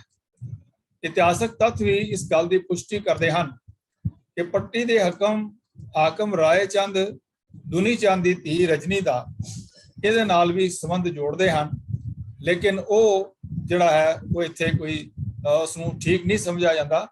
ਪਰ ਅਕਾਲ ਪੁਰਖ ਨੇ ਇਸ ਜਿਹੜੀ ਸਥਾਨ ਹੈ ਉਸ ਦੀ ਪਵਿੱਤਰਤਾ ਜਿਹੜੀ ਹੈ ਉਹ ਗੁਰਬਾਣੀ ਦੇ ਨਾਲ ਹੈ ਔਰ ਗੁਰਬਾਣੀ ਦੇ ਨਾਲ ਹੀ ਇਸ ਦਰਬਾਰ ਸਾਹਿਬ ਦੀ ਪਵਿੱਤਰਤਾ ਜਿਹੜੀ ਹੈ ਉਹ ਕਾਇਮ ਹੁੰਦੀ ਹੈ। ਇਸ ਲਈ ਗੁਰੂ ਦਾ ਸਿੱਖ ਇਸ ਸਰੋਵਰ ਦਾ ਹਮੇਸ਼ਾ ਹੀ ਇਸ਼ਨਾਨ ਕਰਨਾ ਚਾਹੁੰਦਾ ਹੈ। ਜਿਵੇਂ ਅਰਦਾਸ ਵਿੱਚ ਵੀ ਹੈ ਅੰਮ੍ਰਿਤਸਰ ਦੇ ਇਸ਼ਨਾਨ, ਅਰਦਾਸ ਵਿੱਚ ਰੋਜ਼ਾਨਾ ਜੁੜਦੇ ਹਾਂ ਇਸ ਬਚਨ ਦੇ ਨਾਲ, ਜਿਸ ਨੂੰ ਕਿਸੇ ਵਿਸ਼ੇਸ਼ ਸਮੇਂ ਇਸ਼ਨਾਨ ਕਰਕੇ ਨਹੀਂ ਸਗੋਂ ਹਰ ਸਮੇਂ ਇਸ਼ਨਾਨ ਕਰਕੇ ਅਤੇ ਬਾਣੀ ਸਰਵਣ ਕਰਕੇ ਮਨ ਚਿੰਦੇ ਜਿਹੜੀ ਹੈ ਭਾਵਨਾ ਮਨ ਦੇ ਵਿੱਚ ਪੈਦਾ ਹੁੰਦੀ ਹੈ। ਇੱਕ ਮੁਸਲਮਾਨ ਸਮਕਾਲੀ ਦੇ ਹਵਾਲੇ ਵਿੱਚ ਇਤਿਹਾਸਕਾਰ ਮੈਲਕਮ ਲਿਖਦਾ ਹੈ ਕਿ ਬਹੁਤ ਕਰਕੇ ਬਾਹਰੋਂ ਸਿੱਖ ਸਵਾਰ ਘੋੜਿਆਂ ਨੂੰ ਸਰਪੜ ਦੌੜਾ ਕੇ ਦਰਬਾਰ ਸਾਹਿਬ ਦੀ ਯਾਤਰਾ ਲਈ ਭੱਜੇ ਆਉਂਦੇ ਹਨ। ਅਜਿਹੀ ਦਲੇਰੀ ਕਰਕੇ ਉਹ ਬਹੁਤ ਵਾਰੀ ਕਤਲ ਵੀ ਕਰ ਦਿੱਤੇ ਜਾਂਦੇ ਹਨ। ਪਰ ਅਜਿਹੇ ਸਮਿਆਂ ਦੇ ਸਿੱਖ ਡਰਨ ਦੀ ਥਾਂ ਖੁਸ਼ੀ-ਖੁਸ਼ੀ ਸ਼ਹਾਦਤ ਦੇ ਪਿਆਲੇ ਪੀਂਦੇ।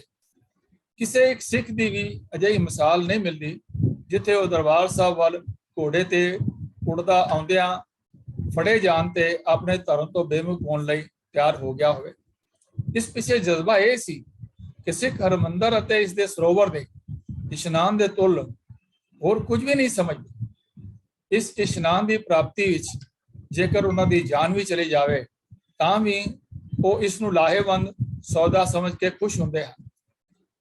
ਕਵੀ ਹਸਰਤ ਪਵਿੱਤਰ ਅੰਮ੍ਰਿਤਸਰ ਸਰੋਵਰ ਬਾਰੇ ਆਪਣੀ ਕਵਿਤਾ ਵਿੱਚ ਇਸ ਦੀ ਭਰਪੂਰ ਉਸਤਤੀ ਕਰਦਾ ਹੈ। ਉਸ ਦਾ ਇੱਕ ਸ਼ੇਰ ਹੈ, ਇੱਥੇ ਮਿਟਦੇ ਦੁੱਖ ਸਭ ਰਹੇ ਨਾ ਚਿੰਤਾ ਸੋਗ, ਇੱਥੇ ਨਹਾਤਿਆਂ ਉਮਰ ਦੇ ਦੂਰ ਹੁੰਦੇ ਨੇ ਰੋਗ। ਤਖਤ ਸਿੰਘ ਦੀ ਗਜ਼ਲ ਜੋ ਸਰੋਵਰ ਮਹਿਮਾ ਬਾਰੇ ਹੈ ਦਾ ਵੀ ਸ਼ੇਰ ਦੇਖੋ। ਇਸ ਸਰੋਵਰ ਨੇ ਇਉਂ ਆਪਣੀ ਉਮਰ ਦੇ 400 ਸਾਲ ਹੰਢਾਏ, ਦੁਨੀਆ ਦੇ ਦੁੱਖ ਦਰਦ ਹੰਢਾਏ, ਕਮਬਖਤਾਂ ਨੂੰ ਝਾਗ ਲਗਾਏ।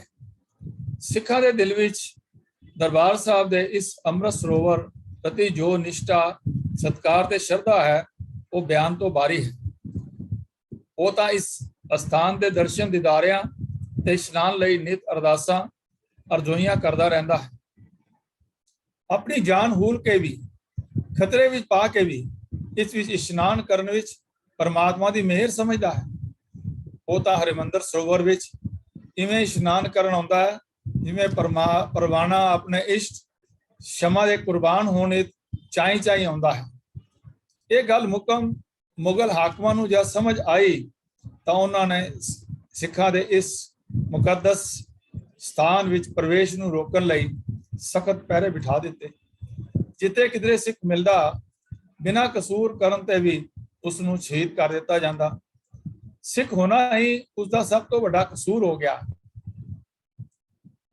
ਉਹ ਸਿੱਖਾਂ ਦੇ ਨਾਲ ਇਸ ਪਵਿੱਤਰ ਸਥਾਨ ਦੇ ਜੋ ਸ੍ਰੀ ਗੁਰੂ ਗ੍ਰੰਥ ਸਾਹਿਬ ਅਤੇ ਅੰਮ੍ਰਿਤਸਰ ਦੇ ਵੀ ਉਹ ਦੁਸ਼ਮਣ ਹੋ ਗਏ। ਪਰ ਸਭ ਸ਼ਕਤੀਆਂ ਦੇ ਅਤਿਆਚਾਰ ਦੇ ਬਾਵਜੂਦ ਵੀ ਸਿੱਖ ਆਪਣੇ ਇਸ ਗੁਰਧਾਮ ਨਾਲ ਆਪਣਾ ਅਟੁੱਟ ਰਿਸ਼ਤਾ ਬਣਾਏ ਰੱਖਣ ਵਿੱਚ ਸਫਲ ਰਹੇ। ਜੇ ਅਬਦਾਲੀ ਨੇ ਸਿੱਖਾਂ ਨੂੰ ਨਿਰਬਲ ਤੇ ਕਮਜ਼ੋਰ ਕਰਨ ਲਈ ਹਰਿਮੰਦਰ ਸਾਹਿਬ ਨੂੰ ਢਾ ਦਿੱਤਾ, ਸਰੋਵਰ ਨੂੰ ਪੁਰ ਦਿੱਤਾ, ਤਾਂ ਉਹ ਵੀ ਸਿੱਖਾਂ ਦਾ ਮਨੋਬਲ ਡੇਗਣ ਵਿੱਚ ਸਫਲ ਨਾ ਹੋ ਸਕਿਆ। ਸਗੋਂ ਜਵੇ ਬਾਣ ਲਾਗੈ ਤਵੈ ਰੋਸ ਜਾਗੈ ਦੀ ਭਾਵਨਾ ਤੇ ਆਧਾਰਿਤ ਜੀਵਨ ਬਤੀਤ ਕਰਦਿਆਂ ਆਪਣੀ ਵਡਮੁੱਲੀ ਪਰੰਪਰਾਵਾਂ ਦੀ ਸ਼ੋਭਾ ਵਧਾਉਂਦਿਆਂ ਸਿੱਖਾਂ ਨੇ ਉਸ ਨੂੰ ਚੈਨ ਨਾਲ ਇੱਕ ਪਲ ਵੀ ਨਹੀਂ ਬਹਿਣ ਦਿੱਤਾ। ਉਸ ਨੂੰ ਵਾਪਸ ਕਾਬਲ ਜਾਂਦਿਆਂ ਕਰਾਰੀ ਹਾਰ ਦਿੱਤੀ। ਉਸ ਦਾ ਲੜਕਾ ਜੰਗ ਵਿੱਚ ਮਾਰਿਆ ਗਿਆ। ਅਬਦਾਲੀ ਨੇ ਸ਼ੂਕ ਦੇ ਚਨਾਹ ਦਰਿਆ ਵਿੱਚ ਛਾਲ ਮਾਰ ਕੇ ਆਪਣੀ ਜਾਨ ਬਚਾਈ। ਹਰਮੰਦਰ ਸਾਹਿਬ ਦਰਬਾਰ ਸਾਹਿਬ ਵੱਲ ਮਾੜੀ ਅੱਖ ਰੱਖਣ ਵਾਲਾ ਜਰਵਾਣਾ ਅਹਿਮਦ ਸ਼ਾਹ ਅਬਦਾਲੀ ਆਪਣਾ ਬਾਦਸ਼ਾਹੀ ਜਲੌ ਗਵਾ ਬੈਠਾ। ਸਿੱਖਾਂ ਨੇ ਉਸਦੇ ਪੈਰਾਂ ਥੱਲੇ ਤਮੁੱਚੇ ਡਾਹੀ ਰੱਖੇ। ਉਸ ਨੂੰ ਇਤਨਾ ਡਰਾਇਆ ਕਿ ਉਹ ਮੁੜ ਭਾਰਤ ਦੇ ਹਮਲਾ ਕਰਨ ਜੋਗਾ ਨਾ ਰਿਹਾ। ਭਾਰਤ ਵੱਲ ਲਲਚਾਈਆਂ ਅੱਖਾਂ ਨਾਲ ਦੇਖਦਾ ਵੇਖਦਾ ਹੀ 1772 ਈਸਵੀ ਵਿੱਚ ਮਰ ਗਿਆ। ਸਿੱਖ ਸੂਰਮਿਆਂ ਨੇ ਦਰਬਾਰ ਸਾਹਿਬ ਤੋਂ ਪ੍ਰੇਰਨਾ ਲੈ ਕੇ ਇਸ ਜਰਵਾਨੇ ਨੂੰ ਉਹ ਚਣੇ ਚਬਾਏ ਕਿ ਉਸਦੇ ਸਾਰੇ ਮਨਸੂਬੇ ਖਾਕ ਵਿੱਚ ਮਿਲ ਗਏ ਤੇ ਖਾਲਸੇ ਦੀ ਸ਼ਾਨ ਰੂਪੀ ਨਿਸ਼ਾਨ ਸਾਹਿਬ ਅਬਦਾਲੀ ਦੇ ਘਰ ਘਰ ਤੱਕ ਝੂਲਣ ਲੱਗ ਪਏ। ਇਵੇਂ ਹਰਮੰਦਰ ਸਾਹਿਬ ਨੂੰ ਢਾਉਣ ਵਾਲਾ ਖੁਦ ਢੇਰੀ ਹੋ ਗਿਆ। ਪਰ ਦਰਬਾਰ ਸਾਹਿਬ ਤਾਂ ਅੱਜ ਵੀ ਜੀਵਤ ਹੈ, ਸੁਜਿੰਦ ਹੈ, ਕਿਆਮਤ ਤੱਕ ਹੀ ਰਹੇਗਾ। ਉਹ ਮਾਨਵਤਾ ਦੇ ਭਲੇ ਲਈ ਸਭ ਨੂੰ ਪਿਆਰ ਦਾ ਸੰਦੇਸ਼ ਦੇ ਰਿਹਾ ਹੈ, ਹਰ ਪਾਸੇ ਆਤਮਕ ਰੰਗ ਬਖੇਰ ਰਿਹਾ ਹੈ ਤੇ ਹਰ ਕਿਸੇ ਦੇ ਹਿਰਦੇ ਵਿੱਚ ਆਤਮਕ ਨੂਰ ਰੁਸ਼ਨਾ ਰਿਹਾ ਹੈ। ਕਹੇ ਅਗੰਮੇ ਚੋਜ ਇੱਥੇ ਹੋਵੰਦੇ, ਹੱਸਦੇ ਇਥੋਂ ਜਾਨ ਜੋ ਆਵਣ ਰੋਵੰਦੇ। ਤੋ ਇਹ ਵਿਚਾਰ ਆਪ ਜੀ ਨੇ ਜੋ ਹੈ ਸਰਵਣ ਕੀਤੇ ਹਨ ਦਰਬਾਰ ਸਾਹਿਬ ਦੇ ਬਾਰੇ। ਆਓ ਹੁਣ ਦੇਖੀਏ ਕਿ ਦਰਬਾਰ ਸਾਹਿਬ ਦੇ ਅੰਦਰ ਕਿੰਨੇ ਜਿਹੜੇ ਹਨ ਗੁਰੂ ਸਾਹਿਬਾਨ ਜਿਹੜੇ ਹਨ ਉਹਨਾਂ ਦੇ ਜਿਹੜੇ ਚਰਨ ਜਿਹੜੇ ਪਏ ਹਨ। 10 ਗੁਰੂ ਸਾਹਿਬਾਨ ਵਿੱਚੋਂ 8 ਗੁਰੂ ਸਾਹਿਬਾਨ ਦਾ ਦਰਬਾਰ ਸਾਹਿਬ ਜਾਂ ਉਸ ਜਗ੍ਹਾ ਨਾਲ ਜਿੱਥੇ ਤੱਕ ਪਵਿੱਤਰ ਜਿਹੜੀ ਹੈ ਸਰੋਵਰ ਹੈ, ਸਥਾਨ ਹੈ, ਕਿਸੇ ਨਾ ਕਿਸੇ ਰੂਪ ਵਿੱਚ ਸਿੱਧਾ ਨੇੜਲਾ ਸੰਬੰਧ ਰਿਹਾ ਹੈ। ਅਸੀਂ ਹੁਣੇ ਵਿਚਾਰ ਕਰਕੇ ਦੇਖਿਆ ਹੈ ਕਿ ਕਿਵੇਂ ਗੁਰੂ ਨਾਨਕ ਪਾਤਸ਼ਾਹ ਜੀ 1502 ਈਸਵੀ ਵਿੱਚ ਭਾਈ ਮਰਦਾਨੇ ਨਾਲ ਇਸ ਸਥਾਨ ਤੇ ਆਏ ਔਰ ਬੜਾ ਪਾਕ ਪਵਿੱਤਰ ਜਿਹੜਾ ਸਥਾਨ ਇਸ ਨੂੰ ਕਹਿ ਕੇ ਗਏ। ਇਹ ਸੁਣ ਕੇ ਨਾਲ ਲੱਗਦੇ ਪਿੰਡ ਦਾ ਜ਼ਿਮੀਂਦਾਰ ਭਾਈ ਤਾਰਾ ਆਪਣੇ ਘਰੋਂ ਦੇਸੀ ਘਿਓ ਦਾ ਪ੍ਰਸ਼ਾਦ ਬਣਾ ਕੇ ਲਿਆਇਆ, ਜਿਸ ਨੂੰ ਛਕ ਕੇ ਭਾਈ ਮਰਦਾਨੇ ਨੇ ਕਿਹਾ ਕਿ ਇਹ ਤਾਂ ਅੰਮ੍ਰਿਤ ਭੋਜਨ ਹੈ। ਇਸ ਦੇ ਉੱਤਰ ਵਿੱਚ ਗੁਰੂ ਜੀ ਨੇ ਫਰਮਾਨ ਕੀਤਾ ਕਿ ਇੱਥੇ ਹਮੇਸ਼ਾ ਇਹੋ ਜਿਹਾ ਅੰਮ੍ਰਿਤ ਪ੍ਰਸ਼ਾਦ ਹੀ ਵੰਡਿਆ ਜਾਂਦਾ ਰਹੇਗਾ। ਸਹਿਜ ਸੁਭਾਏ ਅਜੇ ਸ਼ਬਦ ਉਚਰ ਕੇ ਸਤਿਗੁਰਾਂ ਨੇ ਹਰਮੰਦਰ ਸਾਹਿਬ ਦੀ ਅਧਿਆਤਮਕ ਰੂਪ ਵਿੱਚ ਨੀਂਹ ਰੱਖੀ ਦੀ। ਇਸ ਤੋਂ ਮਗਰੋਂ 1532 ਈਸਵੀ ਵਿੱਚ ਗੁਰੂ ਸਾਹਿਬਾਨ ਭਾਈ ਲਹਿਣਾ ਜੀ ਨਾਲ ਆ ਕੇ ਇਸ ਜਗ੍ਹਾ ਦੇ ਉੱਪਰ ਬੈਠੇ, ਜਿੱਥੇ ਅੱਜ ਦਰਬਾਰ ਸਾਹਿਬ ਦਾ ਸਰੋਵਰ ਅਤੇ ਸਰੋਵਰ ਦੇ ਵਿਚਕਾਰ ਦਰਬਾਰ ਸਾਹਿਬ ਜਿਹੜਾ ਹੈ ਸੁਭਾਇਮਾਨ ਹੈ। ਅਤੇ ਇਸ ਸਥਾਨ ਦੀ ਮਹੱਤਤਾ ਬਾਰੇ ਵੀ ਉਹਨਾਂ ਨੇ ਆਪਣੇ ਬਚਨ ਕਹੇ। ਹਵਾਲਾ ਤਾਵਰੀਖ ਖਾਲਸਾ ਪੰਨਾ 644, ਸੂਰਜ ਪ੍ਰਕਾਸ਼ ਵਜ਼ੀਰ ਹਿੰਦ ਪ੍ਰੈਸ ਵੱਲੋਂ ਛਪਿਆ ਪੰਨਾ 2081। ਇਸੇ ਸਥਾਨ ਤੇ ਉਹਨਾਂ ਦਾ ਮੇਲ ਬਾਬਾ ਬੁੱਢਾ ਜੀ ਨਾਲ ਵੀ ਹੋਇਆ। ਹਵਾਲਾ ਹਿਸਟਰੀ ਆਫ ਪੰਜਾਬ ਮੈਕਾਲਫ ਪੰਨਾ 247। ਤੀਜੇ ਪਾਤਸ਼ਾਹ ਨੇ ਦੂਜੇ ਸਤਿਗੁਰਾਂ ਪਾਸੋਂ ਇਹ ਢਾਬ ਦੀ ਮਹਿਮਾ ਸੁਣੀ ਤਾਂ ਆਪਣੇ ਸੰਕਲਪ ਵਿੱਚ ਇਸ ਪਵਿੱਤਰ ਸਥਾਨ ਨੂੰ ਸਿਫਤੀ ਦਾ ਘਰ ਕਹਿ ਕੇ ਇਸ ਦੀ ਸਿਰਜਣਾ ਵਿੱਚ ਆਪਣੀਆਂ ਅਸੀਸਾਂ ਸਜੋ ਦਿੱਤੀਆਂ। ਕੋਈ ਇੱਕ ਵਾਰੀ ਤਾਂ ਇਸ ਸਥਾਨ ਤੇ ਪਧਾਰੇ ਤੇ ਅਭਿਲਾਸ਼ੀ ਪੁਰਖਾਂ ਨੂੰ ਅਧਿਆਤਮਕ ਸੰਦੇਸ਼ ਤੇ ਉਪਦੇਸ਼ ਦੇ ਕੇ ਉਹਨਾਂ ਦਾ ਉਦਾਰ ਕਰਦੇ ਰਹੇ। ਹਵਾਲਾ ਸਿੰਘ ਸਭਾ ਪੱਤਰਕਾ ਅੰਮ੍ਰਿਤਸਰ, ਅੰਕ ਅਕਤੂਬਰ ਨਵੰਬਰ 1977। ਉਹਨਾਂ ਨੇ ਭਾਈ ਜੇਠਾ ਜੀ ਨੂੰ ਗੁਰਗੱਦੀ ਦੇਣ ਤੋਂ ਪਹਿਲਾਂ ਹੀ ਇਸ ਅਸਥਾਨ ਤੇ ਅੰਮ੍ਰਿਤ ਸਰੋਵਰ ਬਣਾਉਣ ਅਤੇ ਨਗਰ ਵਸਾਉਣ ਲਈ ਭੇਜਿਆ। ਹਵਾਲਾ ਸੂਰਜ ਪ੍ਰਕਾਸ਼ ਪੰਨਾ 2088। ਇਸ ਤਰ੍ਹਾਂ ਭਾਈ ਜੇਠਾ ਜੀ ਨੇ ਜੋ ਮਗਰੋਂ ਚੌਥੇ ਗੁਰੂ ਸਾਹਿਬ ਥਾਪੇ ਜਾਣ ਤੇ ਗੁਰੂ ਰਾਮਦਾਸ ਪਾਤਸ਼ਾਹ ਖਵਾਏ ਨੇ ਤਾਂ ਆਪਣੀ ਹੱਥੀਂ ਸਰੋਵਰ ਦੀ ਸੇਵਾ ਕਰਕੇ ਇਸ ਦੇ ਕੰਨ ਵਿੱਚ ਅੰਮ੍ਰਿਤਾ ਭਰ ਦਿੱਤੀ। ਪੰਜਵੇਂ ਗੁਰੂ ਅਰਜਨ ਦੇਵ ਜੀ ਨੇ ਹਰਮੰਦਰ ਸਾਹਿਬ ਦੇ ਨਿਰਮਾਣ ਨੂੰ ਆਪਣੇ ਹੱਥਾਂ ਵਿੱਚ ਲੈ ਕੇ ਇਸ ਨੂੰ ਸੰਪੂਰਨ ਕਰਾਇਆ। ਹਵਾਲਾ ਤਵਾਰੀਖ ਗੁਰੂ ਖਾਲਸਾ ਪੰਨਾ 66-67 ਗਿਆਨੀ ਗਿਆਨ ਸਿੰਘ ਜੀ। ਇੱਕ ਵਿਸ਼ੇਸ਼ ਸਮਾਗਮ ਵਿੱਚ ਕਾਜ ਨਾਲ ਜੁੜੇ ਸੇਵਕਾਂ ਨੂੰ ਵਰਦਾਨ ਬਖਸ਼ੇ ਅਸੀਸਾਂ ਦਿੱਤੀਆਂ। ਬਾਬਾ ਬੁੱਢਾ ਜੀ ਨੂੰ ਭਗਤ ਤੇ ਮੁਕਤ ਦੀ ਅਸੀਸ ਦਿੱਤੀ। ਭਾਈ ਭਗਤੂ ਜੀ ਨੂੰ ਜੀਵਨ ਮੁਕਤ ਦਾ ਵਰਦਾਨ ਬਖਸ਼ਿਆ।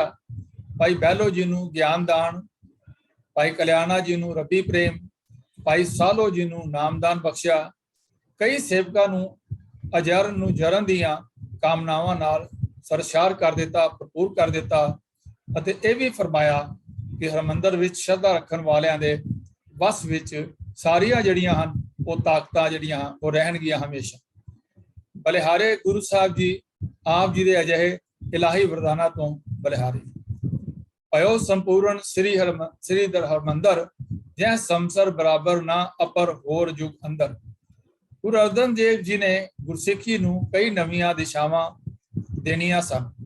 ਮੈਂ ਇੱਥੇ ਬੇਨਤੀ ਕਰਾਂਗਾ ਕਿ ਇਤਿਹਾਸਕਾਰਾਂ ਨੇ ਦਰਬਾਰ ਸਾਹਿਬ ਨੂੰ ਕਈ ਵਾਰੀ ਹਰਮੰਦਰ ਕਹਿ ਕੇ ਵੀ ਲਿਖਿਆ ਹੈ, ਪਰ ਅਸੀਂ ਇਸ ਨੂੰ ਦਰਬਾਰ ਸਾਹਿਬ ਦੇ ਰੂਪ ਵਿੱਚ ਹੀ ਜਿਹੜਾ ਹੈ ਸਭ ਜਗ੍ਹਾ ਦੇ ਉੱਪਰ ਅਸੀਂ ਇਸ ਨੂੰ ਜਿਹੜਾ ਹੈ ਉਹ ਵਰਣਨ ਕਰਨਾ ਹੈ। ਉਹਨਾਂ ਨੇ ਦਰਬਾਰ ਸਾਹਿਬ ਤੇ ਅੰਮ੍ਰਿਤਸਰ ਸ਼ਹਿਰ ਆਬਾਦ ਕਰਵਾ ਕੇ ਸਿੱਖਾਂ ਨੂੰ ਅਹਿਲੇ ਮੁਕਾਮ ਬਣਾਇਆ, ਜਿੱਥੇ ਵਸ ਕੇ ਸਿੱਖ ਆਪਣਾ ਜੀਵਨ ਗੁਰੂ ਆਸ਼ੇ ਅਨੁਸਾਰ ਬਿਤਾ ਸਕਣ ਅਤੇ ਇੱਕ ਥਾਂ ਤੇ ਇਕੱਠੇ ਰਹਿ ਕੇ ਜਥੇਬੰਦਕ ਰੂਪ ਵਿੱਚ ਵਧੇਰੇ ਸ਼ਕਤੀ ਦੇ ਮਾਲਕ ਬਣ ਸਕਣ।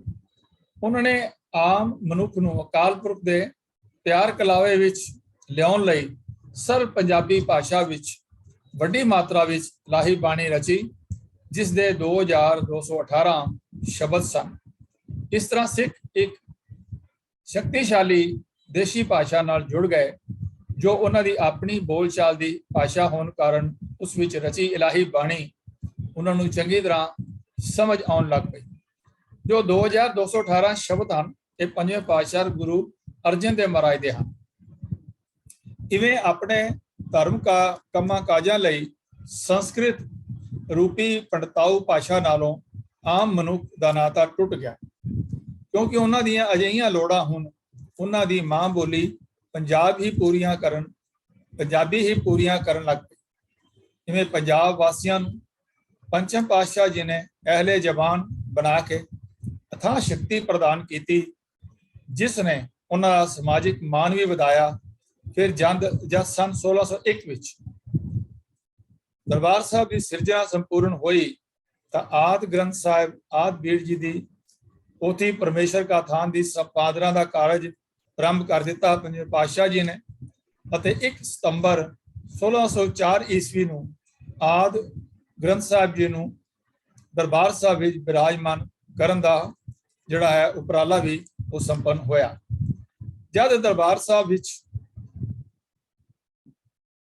ਆਦਿ ਗ੍ਰੰਥ ਸਾਹਿਬ ਨੂੰ ਸੁਸ਼ੋਭਿਤ ਕਰਕੇ ਪ੍ਰਥਮ ਨਾਮ ਹੁਕਮਨਾਮਾ ਲਿਆ ਗਿਆ ਤਾਂ ਹਰਿਮੰਦਰ ਸਾਹਿਬ ਦੀ ਸਾਰੀ ਫਿਜ਼ਾ ਸਤਨਾਮ ਵਾਹਿਗੁਰੂ ਦੇ ਪਵਿੱਤਰ ਉਚਾਰਨ ਨਾਲ ਰਤੀ ਗਈ। ਆਦਿ ਗ੍ਰੰਥ ਸਾਹਿਬ ਜੀ ਦਾ ਵਰਦਾਨ ਪ੍ਰਾਪਤ ਕਰਕੇ ਗੁਰੂ ਅਰਜਨ ਦੇਵ ਜੀ ਦੀ ਕਿਰਪਾ ਨਾਲ ਸਿੱਖ ਅਹਿਲੇ ਗ੍ਰੰਥ ਬਣ ਗਏ। ਇਵੇਂ ਸ਼ਬਦ ਗੁਰੂ ਦੇ ਪ੍ਰਗਟ ਹੋਣ ਦਾ ਅਮਲ ਪ੍ਰਾਰੰਭ ਹੋ ਗਿਆ, ਜੋ ਅਕਤੂਬਰ 1708 ਨੂੰ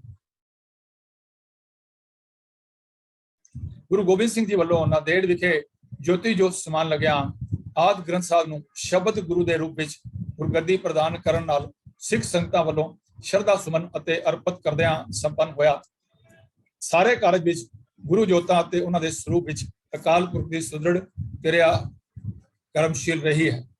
ਇੱਥੇ ਇਹ ਆਪਾਂ ਆਪ ਜੀ ਦੇ ਨਾਲ ਸਾਂਝੀ ਕਰੀਏ ਕਿ ਜਦੋਂ ਨੰਦੇੜ ਵਿਖੇ 10ਵੇਂ ਪਾਤਸ਼ਾਹ ਜੀ ਨੇ 7 ਅਕਤੂਬਰ 1708 ਨੂੰ ਜੋ ਗੁਰਗੱਦੀ ਦੀ ਰਸਮ ਨਿਭਾਈ, ਉਸ ਵੇਲੇ ਇਹ ਵੀ ਇਤਿਹਾਸ ਵਿੱਚ ਸਾਨੂੰ ਮਿਲਦਾ ਹੈ ਕਿ ਉੱਥੇ ਉਹਨਾਂ ਨੇ ਇਹ ਕਿਹਾ ਕਿ ਆਤਮਾ ਗ੍ਰੰਥ ਤੇ ਸਰੀਰ ਪੰਥ।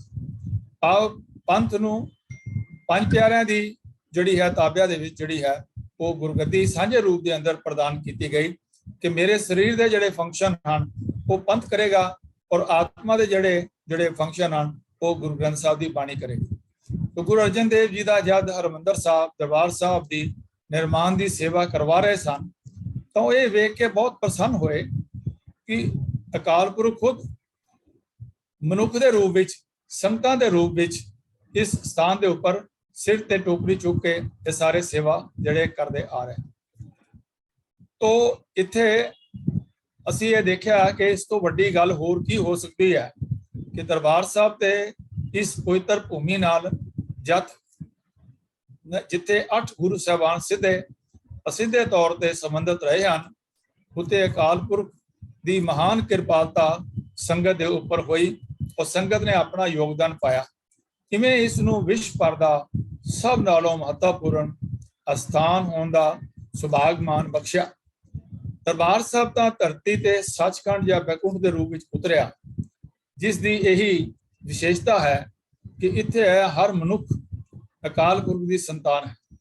इत्थे भी बेनती करिए कि किसी एक स्थान नूं असी सचखंड नहीं कह सकते, क्योंकि सचखंड जिवें जपजी साहब विच गुरु नानक देव महाराज जी ने आप ही क्लीयर किया है कि सचखंड वसे निरंकार। सचखंड वो अवस्था है, मन की अवस्था है कि जिहदे विच उहदे मन बच कर्म दे विच सच ही सच होवे, ਉਹਦੇ ਅੰਦਰ ਬੋਲ ਵੀ ਸੱਚ ਹੋਣ, ਉਹਦੀ ਸੋਚ ਵੀ ਸੱਚ ਹੋਵੇ ਔਰ ਉਹਦੇ ਕਰਮ ਵੀ ਸੱਚ ਹੋਣ। ਸੋ ਉਹ ਜੋ ਅੰਦਰਲੀ ਅਵਸਥਾ ਹੈ ਉਹ ਸੱਚ ਦੇ ਨਾਲ ਇੱਕਮਿਕ ਹੋ ਗਈ ਹੈ, ਉਹੀ ਸੱਚਖੰਡ ਹੈ। ਕੋਈ ਇੱਕ ਵੱਖਰਾ ਸਥਾਨ ਜਿਹੜਾ ਹੈ ਉਹ ਸੱਚਖੰਡ ਨਹੀਂ ਹੈ। ਉਹ ਧਰਤੀ ਤੇ ਅਸੀਂ ਦੇਖਦੇ ਹਾਂ ਕਿ ਸਈਓ ਨੇ ਇੱਕ ਹੋਰ ਵਿਚਾਰ ਆਪ ਜੀ ਦੇ ਸਾਹਮਣੇ ਮੈਂ ਰੱਖ ਰਿਹਾ, ਕਿਸੇ ਕਵੀ ਦਾ ਹੈ। ਸਈਓ ਨੇ ਇਹ ਸੋਹਣਾ ਤੇ ਸੁਨਹਿਰੀ स्थान किसदा है, मंगिया मुरादा मिलन एडा ऊंचा दर किसदा है, जिथे खुशियां दे ने बेअंत खजाने खुले, किते बैकुंठ ना होवे ये नगर किसे दा है। धर्म सिंह अशोक जी ने ये लिखा है। करता महिमा प्रकाश भी लिखता है कि इस नगर विच भगतां दा निवास है, कोई किसी नाल वधीकी नहीं कर सकता, ना ही धोखा करता है। कीर्तन ਦੀਆਂ ਧੁਨੀਆਂ ਅਤੇ ਸਿਮਰਨ ਦਾ ਰਸ ਆਨੰਦ ਬਖੇਰਦਾ ਹੈ। ਦਰਬਾਰ ਸਾਹਿਬ ਦੇ ਮਨਮੋਹਕ ਦਰਸ਼ਨ ਆਤਮਾ ਤੱਕ ਨੂੰ ਪੁਰਨੂਰ ਕਰਦੇ ਹਨ।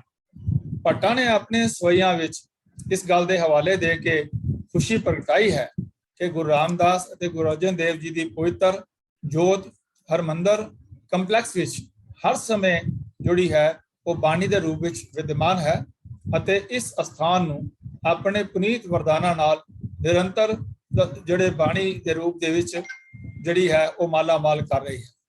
ਕਰੇ ਕਾਮਨਾ ਤਤ ਛਿਨ ਤੁਰੰਤ ਭਾਵੇਂ। ਗੁਰੂ ਹਰਗੋਬਿੰਦ ਸਾਹਿਬ ਜੀ ਹਰਮੰਦਰ ਸਾਹਿਬ ਪ੍ਰਤੀ ਅਸੀਮ ਸ਼ਰਧਾ ਇਸ ਗੱਲ ਤੋਂ ਭਲੀ ਭਾਂਤ ਉੱਪਰ ਕੇ ਸਾਹਮਣੇ ਆਉਂਦੀ ਹੈ ਕਿ ਅੱਜ ਵੀ ਉਹਨਾਂ ਦੇ ਨਾਂ ਦੀ ਚੌਂਕੀ ਸ਼ਬਦ ਗਾਉਂਦੀ ਹਰਮੰਦਰ ਸਾਹਿਬ ਦਰਬਾਰ ਸਾਹਿਬ ਦੀ ਪ੍ਰਕਰਮਾ ਕਰਦੀ ਹੈ, ਜੋ ਉਹਨਾਂ ਦੇ ਜੀਵਨ ਕਾਲ ਵਿੱਚ ਪ੍ਰਾਰੰਭ ਕੀਤੀ ਗਈ ਸੀ। ਗੁਰੂ ਸਾਹਿਬ ਨੇ ਦਰਬਾਰ ਸਾਹਿਬ ਦੇ ਅਧਿਆਤਮਕ ਰੋਲ ਨੂੰ ਸਤਿਕਾਰਦਿਆਂ ਹੋਇਆਂ ਉਸ ਮਰਿਆਦਾ ਨੂੰ ਜਿਵੇਂ ਹੀ ਬਣਿਆ ਰਹਿਣ ਦਿੱਤਾ, ਪਰ ਪੀਰੀ ਦੇ ਨਾਲ ਮੀਰੀ ਜਾਂ ਭਗਤੀ ਦੇ ਨਾਲ ਸ਼ਕਤੀ ਦਾ ਸਿੱਖ ਕੌਮ ਵਿੱਚ ਸੰਚਾਰ ਕਰਨ ਦੇ ਮਨੋਰਥ ਨਾਲ ਦਰਬਾਰ ਸਾਹਿਬ ਦੇ ਸਾਹਮਣੇ ਅਕਾਲ ਤਖਤ ਸਾਹਿਬ ਦਾ ਨਿਰਮਾਣ ਕੀਤਾ। ਇਸ ਦੀ ਪਵਿੱਤਰਤਾ ਅਤੇ ਮਹੱਤਤਾ ਨੂੰ ਵੇਖਦਿਆਂ ਹੋਇਆਂ ਬਾਬਾ ਬੁੱਢਾ ਜੀ ਨੇ ਇਸ ਦੀ ਉਸਾਰੀ ਦੌਰਾਨ ਇੱਟਾਂ ਰੋੜੇ ਪਕੜਾਉਣ ਦੀ ਸੇਵਾ ਕੀਤੀ। 6ਵੇਂ ਪਾਤਸ਼ਾਹ ਨੇ ਖੁਦ ਗਾਰਾ ਆਦਿ ਬਣਾ ਕੇ ਭਾਈ ਗੁਰਦਾਸ ਜੀ ਨੂੰ ਪਹੁੰਚਾਉਣ ਦੀ ਸੇਵਾ ਕੀਤੀ ਅਤੇ ਜੋ ਉਸਾਰੀ ਲਈ ਰਾਜ ਮਿਸਤਰੀ ਵਜੋਂ ਕੰਮ ਕਰ ਰਹੇ ਸਨ, ਕੋਈ ਹੋਰ ਜਿਹੜਾ ਰਾਜ ਜਾਂ ਮਿਸਤਰੀ ਨਹੀਂ ਲਗਾਇਆ ਗਿਆ। ਇਹ ਵੀ ਬਚਨ ਸਾਨੂੰ ਮਿਲਦੇ ਆ ਕਿ ਕੋਈ ਵੀ ਜਿਹੜਾ ਹੈ ਰਾਜ ਮਿਸਤਰੀ ਨਾ ਲਗਾਇਓ, ਬੁੱਢਾ ਔਰ ਗੁਰਦਾਸ ਬਣਾਇਓ। ਤੇ ਭਾਈ ਬੁੱਢਾ ਜੀ ਔਰ ਭਾਈ ਗੁਰਦਾਸ ਜੀ ਨੇ ਅਕਾਲ ਤਖਤ ਦੀ ਗੁਰੂ ਸਾਹਿਬ ਦੇ ਨਾਲ 6ਵੇਂ ਪਾਤਸ਼ਾਹ ਨਾਲ ਰਲ ਕੇ ਇਸ ਦੀ ਉਸਾਰੀ ਵਿੱਚ ਸਹਿਯੋਗ ਦਿੱਤਾ। ਕਮਾਲ ਦੀ ਗੱਲ ਇਹ ਹੈ ਕਿ ਇਸ ਸਾਰੇ ਨਿਰਮਾਣ ਕਾਰਜ ਵਿੱਚ ਕਿਸੇ ਰਾਜ ਮਿਸਤਰੀ ਜਾਂ ਕਿਸੇ ਹੋਰ ਕਾਮੇ ਨੂੰ ਨਹੀਂ ਲਗਾਇਆ ਗਿਆ। ਅਕਾਲ ਤਖਤ ਸਾਹਿਬ ਦੀ ਸਿਰਜਣਾ ਨਾਲ ਦਰਬਾਰ ਸਾਹਿਬ ਦੀ ਮਹੱਤਤਾ ਵਿਸ਼ਵ ਦੇ ਧਾਰਮਿਕ ਇਤਿਹਾਸ ਵਿੱਚ ਹੋਰ ਵਿਸ਼ੇਸ਼ ਤੇ ਗੌਰਵਮਈ ਹੋ ਗਈ। ਦਰਬਾਰ ਸਾਹਿਬ ਮਨੁੱਖੀ ਮਨ ਨੂੰ ਜੋਤ ਸਰੂਪ ਨਾਲ ਜੋੜਨ ਲਈ ਉਪਦੇਸ਼ ਦੇਣ ਅਤੇ ਅਕਾਲ ਤਖਤ ਗੁਰਸਿੱਖੀ ਸ਼ਾਨ ਨੂੰ ਹੋਰ ਤੇਜਸਵੀ ਬਣਾਉਣ ਲਈ ਉਪਦੇਸ਼ਾਂ ਤੇ ਅਮਲ ਕਰਨ ਹਿਤ ਅਗਵਾਈ ਬਖਸ਼ਣ ਲੱਗ ਪਿਆ।